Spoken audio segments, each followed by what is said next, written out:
एक एआई द्वारा निर्मित ऑडियो जिसमें हमारी बेटी ये क्या नाम उसका अंकिता भंडारी को लेकर मेरा ऑडियो प्रस्तुत किया जा रहा है। मेरे भारतीय जनता पार्टी के लोगों को बदनाम करने की साजिश की जा रही है, षड्यंत्र किया जा रहा है।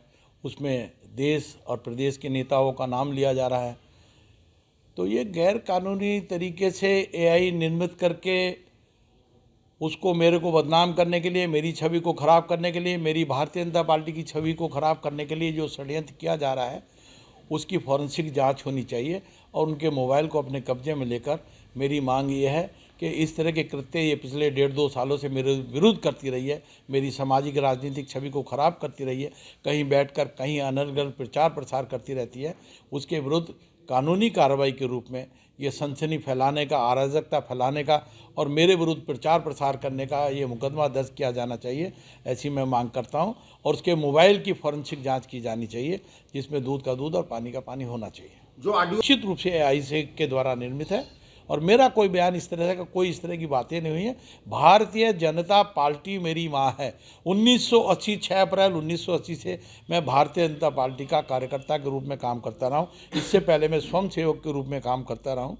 तो मैं हमेशा भारतीय जनता पार्टी का एक सेवक होने के नाते, बेटा होने के नाते निष्ठापूर्वक काम करता रहा हूँ और जब तक जीवित हूँ मैं ये काम बराबर भारतीय जनता पार्टी को अपनी माँ के रूप में मान के करता रहूँगा। कांग्रेस कि जिस मामले में कोई फैसला हो गया हो, कोर्ट का फैसला आ गया हो, आजीवन कारावास हो गया हो, कोर्ट इस बारे में फैसला दे चुका है।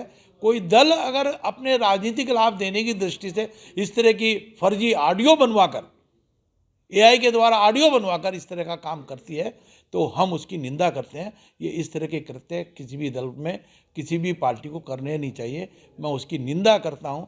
कैसे उन्होंने साठगांठ करके उर्मिला के द्वारा, क्या कभी कोई सुना अगर वो मेरी पत्नी होती है या मेरी कोई उससे रिलेशन होते हैं या कोई संबंध होता आज की तारीख में, तो वो मेरे विरुद्ध, कोई अपने पति के विरुद्ध इस तरह की जांच पड़ताल करती है, उल्टी सीधे बयानबाजी करती है। वो किसी दूसरे के हाथों में खेलकर षड्यंत्र कर रही है, उत्तराखंड के अंदर सनसनी फैलाने का काम कर रही है, अराजकता फैलाने का काम कर रही है, हमारे उत्तराखंड को तोड़ने का काम कर रही है। इस तरह की आग लगाने का काम कोई करेगा तो हम किसी भी कीमत पर बर्दाश्त नहीं करेंगे। आने वाली पार्टी देखिए, ये भारतीय जनता पार्टी का मन है, वो किसको चुनाव लड़ाएगी, किसको नहीं चुनाव लड़ाएगी, ये विषय नहीं है। भारतीय जनता पार्टी अगर मुझे कहेगी मैदान में चुनाव लड़ो तो लड़ेंगे और भारतीय जनता पार्टी कहेगी कि लड़ाओ तो लड़ाएंगे। यही हमारी निष्ठा का सबसे बड़ा सबूत होता है, चुनाव के समय पर हम देते हैं। तो इसलिए हम कोई इस प्रकार की चिंता नहीं करते, ऐसी मन में कोई लालसा नहीं है।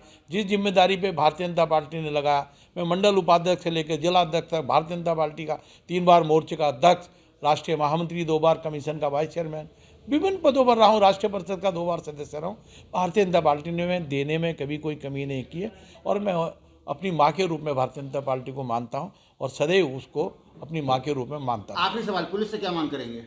पुलिस से मैं निश्चित रूप से मांग करूंगा कि उनके मोबाइल को कब्जे में लेकर उसकी फॉरेंसिक जांच की जाए और अराजकता और सनसनी फैलाने के आरोप में उसको देशद्रोह के धारा के अंदर उसका मुकदमा दर्ज किया जाए। वो किसी भी कीमत पर बख्शी नहीं जानी चाहिए।